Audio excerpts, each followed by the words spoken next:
The desert wind rushed across the lands of Arizona, carrying dry dust and the smell of danger into a November night in the year 1887.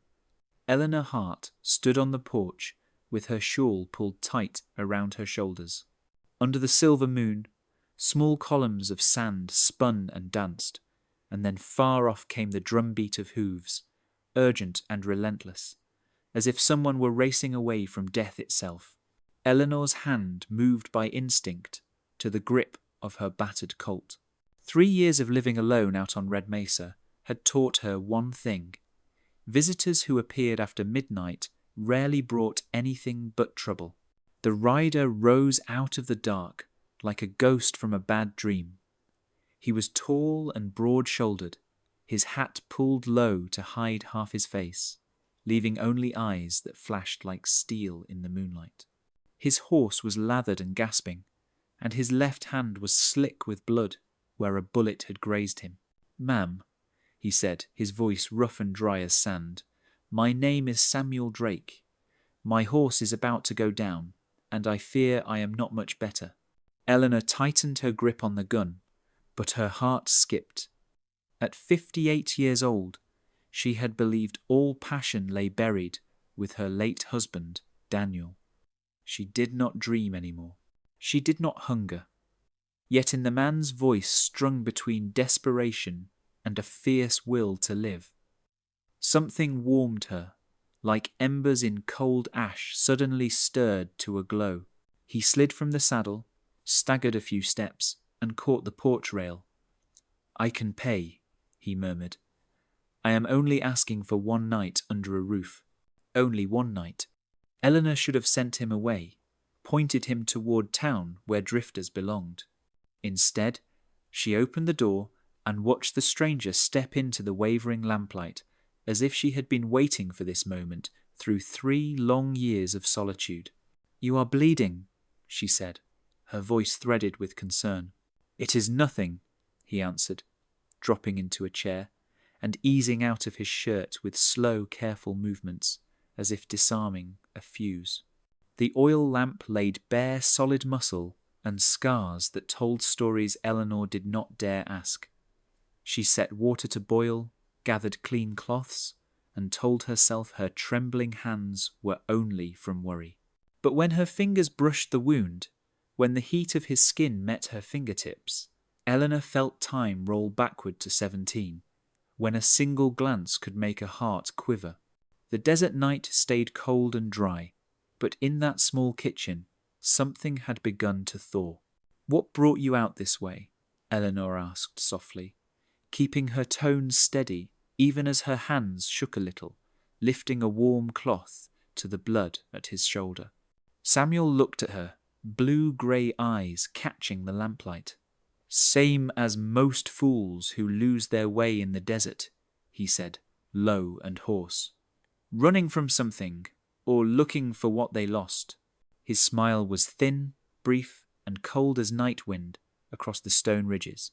The smile of a man who had lived too long on the edge of life and death. Eleanor kept silent and tied off the bandage with care. She knew men like him, the eyes, the calm men who carried their darkness with them. 3 years alone had made her cautious. But when Samuel Drake looked at her, truly looked, as if she were the one thing left in the world he could trust, her heart softened. "There is a spare room in back," she heard herself say, as if someone else inside her had spoken. "You can sleep there, only for tonight." Samuel rose and picked up his shirt. As he stepped close, Eleanor felt the heat of him bleed into the chill air. The smell of leather, gunpowder, and something purely male made her throat go dry. "It has been a long time," he said quietly, "since anyone treated me kindly without asking for something in return." Eleanor did not answer. She only watched his back as he climbed the stairs and vanished. The kitchen lamp flickered, catching on a blood-stained rag left on the table, the only proof that the stranger had truly come. She sat for a long time. A strange feeling rose inside her, half worry, half hope. Outside, Coyotes sang under a sky packed with stars. In the barn, Samuel's horse gave a soft whinny, a gentle, familiar sound, as if it knew that at last the two of them had found a place that felt like home. Eleanor lifted her gaze toward the stairs, where a thin wash of yellow light spilled down. She did not know what the man carried with him. She only knew that from this moment on, the quiet of Red Mesa Ranch would never be the same. Dawn broke bright and pitiless, as it always did over the Arizona desert. Eleanor woke to the crack of splitting wood out in the yard. When she stepped onto the porch, the first thing she saw was Samuel bare-chested, muscles standing out with every stroke of the axe. The early sun poured over his sun-browned skin, turning the sweat on his shoulders to molten metal. Eleanor stood still, coffee cooling in her hand. She wondered, when had she stopped seeing herself as a woman and begun to see only a shadow on this land? "Figured I would earn my keep," Samuel said when he saw her carrying breakfast. His tired but honest smile left her unsteady. They worked side by side all day. With a rare patience, Samuel gentled the skittish mare. He mended fence, checked the well, moved through the labour with the easy rhythm of someone who knew work like a second language. Eleanor watched and realised it had been a very long time since the house felt truly lived in. That evening, they stood together watching the sun paint Red Mesa in red and gold. "You work like a man who spent his life on a ranch," she said. "I used to have one," he answered, eyes on the distance. "Drought took the grass. The bank took the land, and my family left me. Since then, I have just been hiring out and moving on." Eleanor was quiet a moment. "I am sorry for you," she said softly. "No need," Samuel replied with a small, sad smile. "A man plays the cards life deals him." The wind moved, bringing the smell of hay and wood smoke. Samuel turned to her. "What about you? Where is your husband?" "Daniel is gone. Cancer. Slow and cruel. There were times I thought a quick ending might have been the kinder one." Samuel nodded, voice low. "Maybe, but if it had ended quick, you would not know how strong you are." That night, Eleanor cooked dinner for two, a thing she had not done since Daniel's funeral. They ate by lamplight and spoke of the weather, the price of cattle, and even the stubborn flowers that bloom in the desert. When Samuel laughed at something she said, the sound filled a house that had been quiet too long, like a home taking its first breath after years of holding it in. "I should ride out come morning," Samuel said as Eleanor poured 2 glasses of whiskey. "Should you really go?" she asked, the words leaping free before she could think. He looked up at her and slowly set his rough hand over hers. "Eleanor," he said. Only one word, but in his mouth her name became a whisper that was gentle and dangerous at once. At her age, she had thought herself immune to the foolishness of the heart. Yet when he spoke her name, Eleanor felt the world around them dissolve, until only the two of them remained in the dim light. That night, rain came, a rare desert rain, fierce and sudden. Lightning tore open the sky, and for an instant the porch lit up with both their faces. "I have never seen rain like this," Samuel said quietly, standing so close that his warmth reached through her thin blouse. "Desert rain," she answered. "It comes out of nowhere, rages, and disappears before a person can even name it." She looked up at the sky. "It is like a few people who pass through our lives." When she turned back, Samuel's eyes were on her, dark, deep, filled with things unspoken. Desire, loneliness, and something that felt like pleading. "I am not young anymore, Samuel," she said, her voice unsteady under the rain. "I am not who I used to be." You do not have to be who you were," he said, his tone low and sure as thunder. "Good Lord, Eleanor, do you know what you do to me? You make me feel alive." Then he kissed her sudden, without warning. It was gentle at first, then deeper, fierce as the storm falling just beyond the porch. Their breaths tangled, the scent of rain and dust, gunpowder and leather, weaving into a heady spell that made time hold still. "Are you sure?" Eleanor whispered, lips still trembling. "I have already lived a whole life."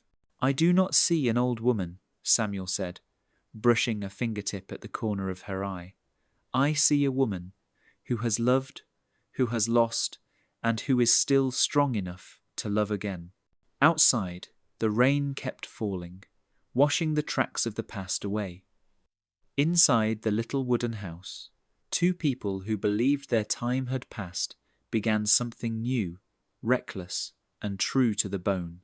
They found each other in the hiss of rain and the flicker of the oil lamp. Samuel touched Eleanor not like a man claiming a prize, but like someone who had found the missing piece of his own soul. And Eleanor, after years of surviving instead of living, remembered what it meant to be wanted, to be held, to know she still existed in the world. Warmth filled the room as the wind slipped through the cracks. With every touch, he rewrote the years she felt she had lost, every line, every scar, turning into proof that she still had the strength to love. When Samuel whispered her name, Eleanor understood. Some fires only flare to life when a person is certain all that is left is ash. When the storm of feeling passed, they lay still, breathing together. Thunder rolled away toward the far horizon. Eleanor traced the scars along his chest, each one a story, a wound, a survival. Beneath her palm, his heart beat strong and real. "What now?" she asked softly. Samuel was quiet a long time, eyes on the window where the last drops fell. "I do not know," he said. "I have never stayed long enough to find out what might come next." His hand slipped into her silver hair, unexpectedly gentle. "But maybe this time I want to try, if you will let me." Eleanor closed her eyes and rested her head on his chest. Outside, the rain kept time with their hearts. For 3 years, she had believed she had come to the end of love's road. In that moment, Eleanor knew this might be where love truly begins. Morning poured gold over Red Mesa. The sun dried the leftover puddles, leaving the sharp scent of wet earth and a startlingly clean air. Eleanor lay still, feeling the warmth caught in the sheets. The scent of leather mingled with the familiar smell of old wood. Footsteps sounded in the yard, followed by a soft whinny from the barn. Samuel had been up early. Something in those sounds brought a smile to her face, a peace long forgotten. A little later he came back in with 2 steaming cups of coffee. "It is a beautiful morning," he said, setting one before her. "Seems the desert knows how to rise after a storm." Eleanor looked at him, the sunlight on his weathered face, in eyes once shadowed and now lit from within. The man who had arrived in darkness was changed lighter, truer, as if the rain had rinsed the past right out of him. "Are you planning to stay?" she asked, quiet but certain.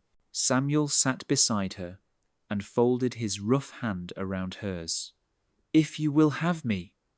I am tired of living with nowhere to return to."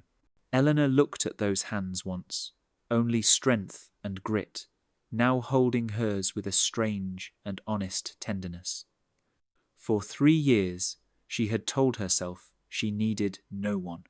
Now the thought felt empty, like wind blowing through an abandoned house. "Maybe," she said, her voice low and warm. "It is time for both of us to have a place to begin again."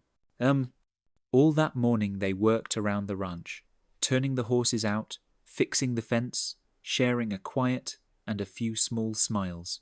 Words were not needed.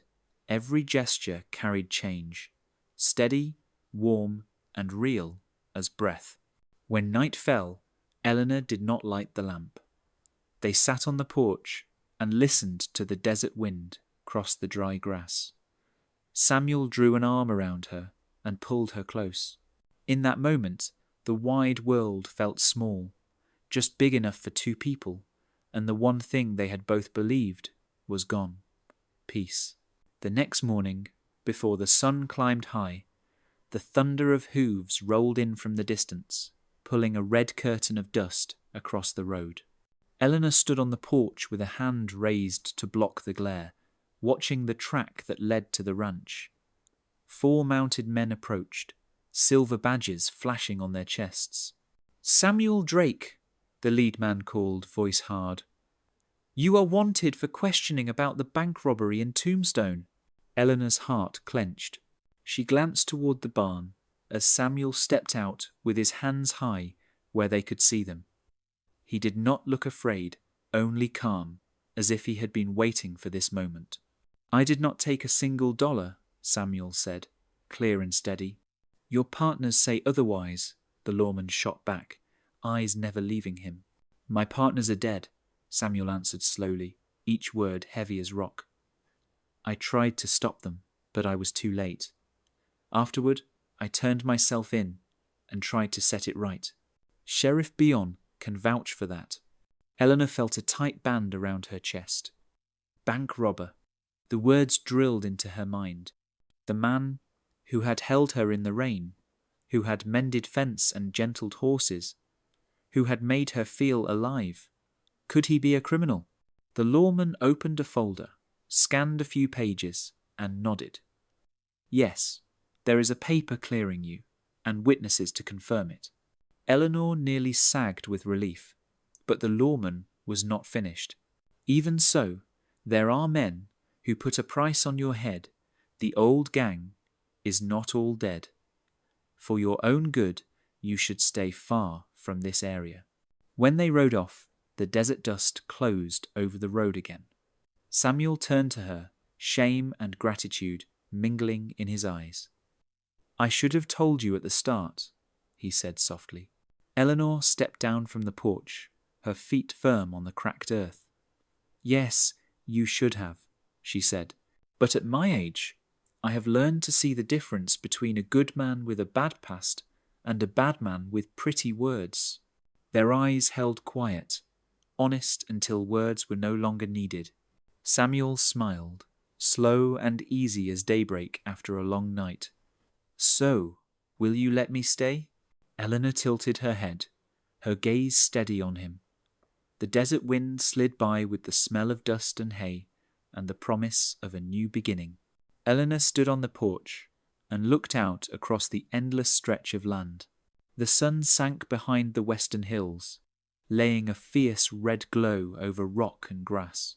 The land was harsh, but it was as stubborn as she was a place that had witnessed loss and was now witnessing the second miracle of her life. She thought of Daniel, her first husband, of a love that burned bright and went out too soon. She thought of Samuel, who had come like a sudden wind, carrying trouble and revival in the same breath. And somewhere between those memories, Eleanor understood. Courage is not only surviving the desert. It is opening your heart again when you were sure it had closed for good. "Perhaps I need a hired hand," she said, her voice low but warm. "So long as you understand this is not charity, you will work and you will get your fair share." Samuel smiled, lines deepening at the corners of his eyes. "I would not want it any other way." Evening settled, and they sat side by side on the steps. The wind lifted a few strands of Eleanor's silver hair. Samuel put an arm around her, and she leaned into him as if she had done it all her life. Far off, cattle lowed into the wind, the desert's music, low and calm. "Do you still think you are too old for love?" Samuel asked, his voice barely more than breath. Eleanor smiled, eyes on a horizon turning indigo. "No," she said, soft but sure. "I think I am exactly old enough to tell the difference between what is true and what people try to make themselves believe." Stars pricked the sky over Red Mesa Ranch. A quiet rose in Eleanor's heart that she had never known. Perhaps the finest things in life do not come when we are young and reckless, but only when we are seasoned enough to cherish them.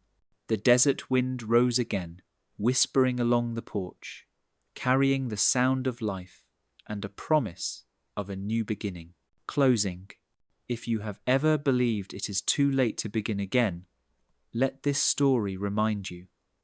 Sometimes love arrives the very moment we have slowed down enough to recognize its true worth. Please like, subscribe, and share if you also believe that age is never a limit on the heart.